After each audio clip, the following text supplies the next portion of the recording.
मैं अमीर बनूंगा और मेरा अपना घर होगा। ये मेरा सपना है और मैं इसे पूरा करके रहूंगा, चाहे कोई कुछ भी कहे। तुम सब देखोगे जब मैं अमीर बनूंगा। एक छोटे से गांव के कोने में राहुल नाम का एक गरीब लड़का रहता था। उसके कपड़े हमेशा फटे हुए होते, चेहरा धूल से भरा रहता और लोग उसे देखकर अक्सर नजर हटा लेते। एक दिन शहर के बड़े स्कूल के बाहर उसकी नज़र एक अमीर लड़की पर पड़ी, अनन्या। साफ सफ़ेद ड्रेस, कॉन्फिडेंट चलने का अंदाज और चेहरे पर हल्की सी मुस्कान। राहुल बस उसे देखता रह गया। उस दिन से राहुल रोज़ उसे दूर से देखने लगा। दिल में एक ख्याल था कि काश मैं भी उसके लायक होता। राहुल जानता था कि वो उसके सामने खड़ा होने लायक भी नहीं है, इसलिए वो बस दूर से ही अनन्या को देखता और चुपचाप घर लौट आता। एक दिन उसने सुना कि अनन्या के पापा शहर के बड़े बिजनेसमैन हैं। राहुल के दिल में एक आग सी लग गई। उसने फैसला किया, मैं अपनी किस्मत खुद लिखूंगा। उसने दिन रात मेहनत शुरू कर दी। दिन में छोटी मोटी नौकरी करता, रात को पढ़ाई करता। लोग हंसते थे, कहते थे तुमसे कुछ नहीं होगा। लेकिन राहुल के दिल में बस एक चेहरा था, अनन्या का। साल बीत गए। राहुल ने अपनी पढ़ाई पूरी की और एक छोटा बिजनेस शुरू किया। शुरुआत में बहुत नुकसान हुआ, पैसा खत्म होने लगा। एक रात वो टूट गया, लेकिन फिर उसने खुद से कहा, मैं हार नहीं मानूंगा। उसने दोबारा शुरू किया। धीरे धीरे उसका बिजनेस चल पड़ा। फिर एक दिन वो शहर के मशहूर यंग बिजनेसमैन में शामिल हो गया। अब उसके कपड़े महंगे थे, चेहरा कॉन्फिडेंट था और लोग उसका रिस्पेक्ट करते थे। लेकिन दिल में अब भी वही पुराना प्यार था। एक दिन एक बड़े होटल में बिजनेस पार्टी थी। वहां राहुल की मुलाकात फिर से अनन्या से हुई। इस बार अनन्या ने पहली बार उसे नोटिस किया। राहुल अब एक सक्सेसफुल और कॉन्फिडेंट इंसान बन चुका था। अनन्या ने मुस्कुराकर हाथ बढ़ाया। हाय, आई एम अनन्या। राहुल ने हल्का सा मुस्कुराकर कहा, राहुल, हम पहले भी मिल चुके हैं, बस आपने नोटिस नहीं किया। अनन्या थोड़ी हैरान हुई, लेकिन उसकी आंखों में रिस्पेक्ट था। अनन्या धीरे धीरे राहुल से इंप्रेस होने लगी। उसे लगा राहुल सिर्फ अमीर नहीं, बल्कि मेहनती और ईमानदार भी है। एक शाम राहुल ने हिम्मत करके कहा, मैं आपसे पहले भी प्यार करता था, जब मैं कुछ भी नहीं था। अनन्या चुप रही। फिर उसने कहा, प्यार पैसों से नहीं, इंसानियत से होता है। शायद मैं पहले अंधी थी। दोनों मुस्कुरा दिए। इस बार राहुल ने उसे दूर से नहीं देखा, बल्कि उसके साथ चलने लगा। राहुल और अनन्या की दोस्ती धीरे धीरे गहरी होती जा रही थी। मीडिया में भी उनके बारे में बातें होने लगीं। लेकिन हर कहानी में एक आजमाइश जरूर आती है। अनन्या के पापा मिस्टर मेहता, जो शहर के बड़े बिजनेसमैन थे, उन्हें राहुल पसंद नहीं आया। उन्होंने सीधा राहुल से कहा, तुम अमीर जरूर बन गए हो, लेकिन हमारे बराबर नहीं हो। ये बात राहुल के दिल को छू गई। उसने जिंदगी भर गरीबी का दर्द झेला था और अब उसकी इज्जत पर सवाल उठाया जा रहा था। इसी बीच राहुल के बिजनेस पर भी मुश्किलें आने लगीं। मार्केट में कंपटीशन बढ़ गया। कुछ लोग उसके खिलाफ साजिश करने लगे। एक बड़ा डील उसके हाथ से निकल गया। मीडिया ने लिखना शुरू किया, राहुल का एम्पायर गिरने वाला है। अनन्या परेशान थी, लेकिन उसने राहुल का साथ नहीं छोड़ा। एक रात उसने राहुल से कहा, सच्चा इंसान मुश्किलों से भागता नहीं, उनका सामना करता है। राहुल ने फिर से वही पुरानी हिम्मत याद की। वही हिम्मत जो उसने तब दिखाई थी जब वो फटे कपड़ों में सपने देखता था। अब फैसला राहुल को लेना था। क्या वो फिर से साबित करेगा कि उसकी पहचान पैसों से नहीं, मेहनत और सच्चाई से है? राहुल ने डिसाइड कर लिया था, इस बार वो सिर्फ पैसों के लिए नहीं, अपनी इज्जत और सपनों के लिए लड़ेगा। उसने अपनी पुरानी डायरी निकाली, वही डायरी जिसमें कभी उसने लिखा था, एक दिन मैं इतना बड़ा बनूंगा कि लोग मेरी गरीबी नहीं, मेरी मेहनत देखेंगे। राहुल ने अपनी कंपनी को दोबारा स्ट्रांग बनाने के लिए नए आइडियाज़ पर काम शुरू किया। उसने छोटे शहरों के टैलेंटेड लोगों को जॉब देना शुरू किया, क्योंकि वो जानता था टैलेंट पैसों से नहीं, हिम्मत से होता है। धीरे धीरे उसका बिजनेस फिर से ऊपर उठने लगा। जो डील उसके हाथ से निकल गई थी, उससे भी बड़ा प्रोजेक्ट उसे मिल गया। एक दिन एक बिजनेस अवार्ड फंक्शन में राहुल को young entrepreneur of the year का अवार्ड मिला। स्टेज पर खड़े होकर राहुल ने कहा, मैं गरीब जरूर था, लेकिन सपने कभी गरीब नहीं थे। हॉल में जोर जोर से तालियां बजने लगीं। फ्रंट रो में अनन्या की आंखों में आंसू थे, गर्व के आंसू। मिस्टर मेहता भी वहीं बैठे थे। उन्होंने पहली बार महसूस किया कि राहुल सिर्फ अमीर नहीं, बल्कि असली सेंस में बड़ा इंसान है। फंक्शन के बाद मिस्टर मेहता राहुल के पास आए और हाथ बढ़ाया। तुमने साबित कर दिया कि असली दौलत इंसान की सोच होती है। मुझे तुम पर फख्र है। राहुल ने मुस्कुराकर उनका हाथ थाम लिया। और उस रात राहुल ने अनन्या से कहा, अब मैं तुम्हें दूर से नहीं देखना चाहता, मैं तुम्हारे साथ पूरी जिंदगी चलना चाहता हूं। अनन्या ने हल्का सा मुस्कुराकर हाँ में सिर हिला दिया। अवार्ड फंक्शन के बाद सब कुछ परफेक्ट लग रहा था। मिस्टर मेहता ने भी राहुल को एक्सेप्ट कर लिया था। घर में शादी की बातें शुरू हो गई। लेकिन जिंदगी इतनी आसान कहाँ होती है।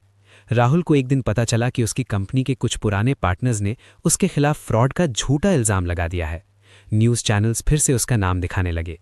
अनन्या के घर में टेंशन बढ़ गया। मिस्टर मेहता ने कहा, शादी तब तक नहीं होगी जब तक सब क्लियर नहीं हो जाता। राहुल टूट सकता था, लेकिन इस बार वो अकेला नहीं था। अनन्या ने उसका हाथ पकड़कर कहा, मैं तुम्हारे साथ हूं, सच कभी हार नहीं सकता। राहुल ने सबूत जमा किए, पुराने रिकॉर्ड्स निकाले और कोर्ट में सच सबके सामने ले आया। पता चला कि उसके खिलाफ साजिश उसके कंपेटिटर ने की थी। कोर्ट ने राहुल को बेकसूर करार दिया। मीडिया ने फिर से हेडलाइंस बदल दी, Rahul the man who never gave up. Mister Mehta ने घर पर सबके सामने कहा, अब मुझे कोई शक नहीं, तुम सिर्फ मेरी बेटी के लायक नहीं बल्कि मेरे बिजनेस के भी लायक हो। कुछ महीनों बाद राहुल और अनन्या की शादी धूमधाम से हुई।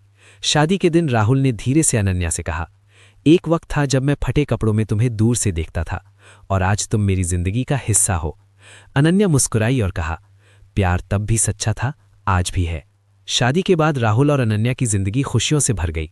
लेकिन राहुल अपनी पुरानी जिंदगी कभी नहीं भूला। उसने एक फाउंडेशन शुरू की, नई उड़ान, जहां गरीब बच्चों को फ्री एजुकेशन और ट्रेनिंग दी जाती थी। राहुल के लिए यह सिर्फ एक प्रोजेक्ट नहीं बल्कि उसका सपना था। कुछ सालों बाद उनके घर एक छोटा सा बेटा पैदा हुआ, आरव। जब राहुल ने पहली बार उसे गोद में उठाया, उसकी आंखों में आंसू आ गए। उसने धीरे से कहा, मैं चाहता हूं मेरा बेटा कभी गरीबी का दर्द ना देखे, लेकिन मेहनत की वैल्यू जरूर समझे। अनन्या मुस्कुराई और कहा, हम उसे सिर्फ अमीर नहीं, अच्छा इंसान बनाएंगे। समय बीतने लगा। आरव बड़े स्कूल में पढ़ता था, लेकिन राहुल उसे अक्सर अपनी फाउंडेशन ले जाता था। वहां राहुल बच्चों को कहता, मैं भी कभी तुम्हारी तरह था, सपने देखना कभी मत छोड़ना। एक दिन आरव ने पूछा, पापा आप इतने सक्सेसफुल कैसे बने? राहुल ने हल्का सा मुस्कुराकर जवाब दिया, बेटा जब तुम किसी को दिल से चाहते हो या कोई सपना देखते हो तो फिर मेहनत रुकनी नहीं चाहिए। दूर से अनन्या दोनों को देख रही थी। उसे महसूस हुआ कि असली खुशी पैसों में नहीं बल्कि उस सफर में थी जो उन्होंने मिलकर तय किया। लेकिन कहानी यहीं खत्म नहीं होती। क्या आरव भी अपने पापा की तरह कोई बड़ा सपना देखेगा? समय तेजी से बीत गया। आरव अब टीनेजर हो चुका था, स्मार्ट, कॉन्फिडेंट, लेकिन दिल से बहुत इमोशनल। स्कूल में सब उसे बिजनेस किंग का बेटा कहते थे, लेकिन आरव को ये टैग पसंद नहीं था। वो चाहता था लोग उसे उसके नाम से पहचाने, ना कि राहुल के नाम से। एक दिन राहुल ने आरव को अपने ऑफिस ले जाकर कहा, बेटा एक दिन ये सब तुम संभालोगे। लेकिन आरव ने शांत आवाज में जवाब दिया, पापा मैं आप जैसा बिजनेसमैन नहीं बनना चाहता, मैं इंजीनियर बनना चाहता हूं। मैं मशीन्स और टेक्नोलॉजी से दुनिया बदलना चाहता हूं।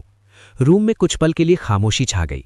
राहुल को अपने बचपन का वक्त याद आया, जब लोग उसके सपनों पर हंसते थे। उसने धीरे से मुस्कुराकर कहा, जब मैं गरीब था लोग कहते थे तुमसे कुछ नहीं होगा। आज मैं अपने बेटे के सपनों के रास्ते में कभी नहीं आऊंगा। अनन्या की आंखों में गर्व था। उसने आरव से कहा, तुम्हारे पापा ने अपनी जिंदगी खुद बनाई है, अब तुम अपनी बनाओ। आरव ने इंजीनियरिंग एंट्रेंस एग्जाम की तैयारी शुरू कर दी। रातों तक जगकर पढ़ाई करता, खुद पर मेहनत करता, और फिर रिजल्ट का दिन आया। स्क्रीन पर नाम चमक रहा था, आरव राहुल मेहता, टॉप रैंकर। राहुल ने उसे गले लगा लिया। उसकी आंखों में फिर वही आंसू थे, लेकिन इस बार खुशी के साथ एक सुकून भी था। उसने सोचा, एक वक्त था जब मैं फटे कपड़ों में सपने देख रहा था, आज मेरा बेटा अपने सपनों को सच कर रहा है। कहानी यहां से एक नए दौर में शुरू होती है। आरव का एडमिशन एक टॉप इंजीनियरिंग कॉलेज में हो गया। नई जगह, नए लोग, नई जिंदगी। कॉलेज के पहले दिन ही सबको पता चल गया कि वो राहुल का बेटा है। कुछ लोग उससे इंप्रेस होकर मिलते, कुछ लोग उसे सिर्फ एक रिच किड समझते। लेकिन आरव ने डिसाइड किया, मैं अपनी पहचान खुद बनाऊंगा। उसने अपना सरनेम कम यूज करना शुरू किया, प्रोजेक्ट्स में सबसे ज्यादा मेहनत करता, ग्रुप असाइनमेंट्स में लीडरशिप लेता, लेकिन कभी अपने पापा का नाम यूज नहीं करता। एक दिन कॉलेज में एक national tech innovation competition announce हुई। विनर को अपना स्टार्टअप शुरू करने के लिए फंडिंग मिलनी थी। आरव ने एक आइडिया दिया, एक लो कॉस्ट मशीन जो गांव के छोटे किसानों की मदद कर सके। जब राहुल को पता चला, उसने फंडिंग ऑफर की, लेकिन आरव ने मना कर दिया, पापा अगर मैं जीता तो अपनी मेहनत से जीतूंगा। कंपटीशन का दिन आया। जजेस ने सब प्रोजेक्ट्स देखे। आरव का मॉडल सिंपल था लेकिन पावरफुल। उसने बताया कैसे ये मशीन कम पैसों में ज्यादा काम करेगी। हॉल में तालियां बजने लगी। रिजल्ट अनाउंस हुआ। विनर आरव। राहुल और अनन्या ऑडियंस में बैठे थे। राहुल के चेहरे पर एक अलग सी चमक थी। स्टेज पर आरव ने कहा, ये जीत मेरे पेरेंट्स के लिए है। उन्होंने मुझे सिखाया कि असली अमीरी पैसों से नहीं, सपनों और मेहनत से होती है। राहुल की आंखों में आंसू आ गए। उसने महसूस किया अब कहानी सिर्फ उसकी नहीं बल्कि उसके बेटे की भी बन चुकी है। लेकिन हर सफर में एक बड़ा चैलेंज आता है। क्या आरव का स्टार्टअप सक्सेसफुल होगा या कोई ऐसी मुश्किल आएगी जो सब कुछ बदल दे? कंपटीशन जीतने के बाद आरव ने अपना स्टार्टअप शुरू किया। उसकी लो कॉस्ट मशीन का आइडिया न्यूज़ में आने लगा। लोग तारीफ कर रहे थे। लेकिन सक्सेस के साथ प्रेशर भी आया। प्रोडक्शन शुरू होते ही एक बड़ी प्रॉब्लम सामने आई। मशीन का एक इंपॉर्टेंट पार्ट बार बार खराब हो रहा था। कुछ किसानों ने कंप्लेंट की। सोशल मीडिया पर भी नेगेटिव कमेंट्स आने लगे। टीम टेंशन में थी। इन्वेस्टर्स ने वार्निंग दी, अगर इशू सॉल्व नहीं हुआ फंडिंग रोक दी जाएगी। आरव पहली बार टूट गया। उसने सोचा शायद सब लोग सही कहते थे, मैं सिर्फ राहुल का बेटा हूं। उस रात वो चुपचाप टेरेस पर बैठा था। राहुल उसके पास आया, लेकिन इस बार बिजनेसमैन की तरह नहीं, एक बाप की तरह। राहुल ने कहा, बेटा, जब मेरा पहला बिजनेस गिरा था लोग हंसते थे, लेकिन मैंने एक बात समझी, गलती फेलियर नहीं होती, गलती से सीखना सक्सेस होता है। आरव ने अगले दिन अपनी टीम के साथ मीटिंग की। उन्होंने मशीन का डिज़ाइन दोबारा टेस्ट किया, फॉल्ट ढूंढा और नया इम्प्रूव्ड वर्जन बनाया। इस बार आरव खुद गांव गया, किसानों से मिला, उनकी प्रॉब्लम्स सुनी और फ्री में नया मॉडल दिया।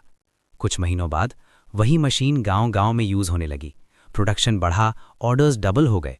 एक दिन एक किसान ने आरव का हाथ पकड़कर कहा, बेटा, तुमने हमारी जिंदगी आसान कर दी। आरव की आंखों में चमक आ गई। उसने महसूस किया असली सक्सेस प्रॉफिट में नहीं, लोगों की दुआ में होती है। राहुल दूर खड़ा सब देख रहा था। उसने धीरे से अनन्या से कहा, अब मुझे फिक्र नहीं, कहानी का हीरो बदल चुका है। लेकिन जिंदगी का सफर कभी रुकता नहीं। क्या आरव अपनी कंपनी को इंटरनेशनल लेवल तक ले जाएगा या कोई और अनएक्सपेक्टेड ट्विस्ट आएगा? आरव की मशीन अब सिर्फ गांव तक सीमित नहीं थी। उसकी कंपनी का नाम देश भर में मशहूर होने लगा। न्यूज़ चैनल्स और बिजनेस मैगजीन्स उसकी तारीफ कर रहे थे। एक दिन आरव को एक इंटरनेशनल टेक कॉन्फ्रेंस में इनवाइट मिला, सिंगापुर ग्लोबल इनोवेशन समिट। वहां दुनिया भर के एंटरप्रेन्योर्स अपने आइडियाज़ प्रेजेंट करने वाले थे। राहुल ने इनवाइट लेटर देखा और मुस्कुराया, बेटा, जब मैं तुम्हारी उम्र का था मैं शहर के बाहर खड़े होकर सपने देखता था और आज तुम दुनिया के स्टेज पर जा रहे हो। सिंगापुर के बड़े स्टेज पर आरव ने अपना प्रोजेक्ट प्रेजेंट किया। उसने बताया कैसे उसकी मशीन छोटे किसानों की जिंदगी बदल रही है। प्रेजेंटेशन के बाद हॉल में जोरदार तालियां बजी। कुछ फॉरेन इन्वेस्टर्स उसके पास आए और पार्टनरशिप ऑफर की। लेकिन एक प्रॉब्लम भी सामने आई। एक बड़ी फॉरेन कंपनी ने आरव के डिज़ाइन को कॉपी करके सस्ता वर्जन लॉन्च कर दिया। मीडिया ने लिखा, can Aarav survive global competition? Aarav tension में था, लेकिन इस बार उसने अपने पापा की एक बात याद रखी, असली ताकत ओरिजिनलिटी और ईमानदारी में होती है। उसने अपनी टीम के साथ मिलकर मशीन का और एडवांस्ड वर्जन बनाया, ज़्यादा ड्यूरेबल, ज़्यादा एफिशिएंट। कुछ महीनों बाद इंटरनेशनल अवार्ड सेरेमनी में अनाउंस हुआ, best social impact innovation, Aarav Mehta. Rahul और अनन्या ऑडियंस में खड़े होकर तालियां बजा रहे थे। राहुल की आंखों में फिर वही पुराना सपना चमक रहा था, लेकिन इस बार सपना उसके बेटे ने पूरा किया था। स्टेज पर आरव ने कहा, यह सफर मेरे पापा से शुरू हुआ था, एक गरीब लड़के के सपने से। आज वो सपना दुनिया तक पहुंच गया। लेकिन कहानी का सफर यहीं खत्म नहीं होता। अब शायद आरव की जिंदगी में प्यार आए या कोई ऐसा चैलेंज जो फैमिली को फिर से एक साथ खड़ा करे।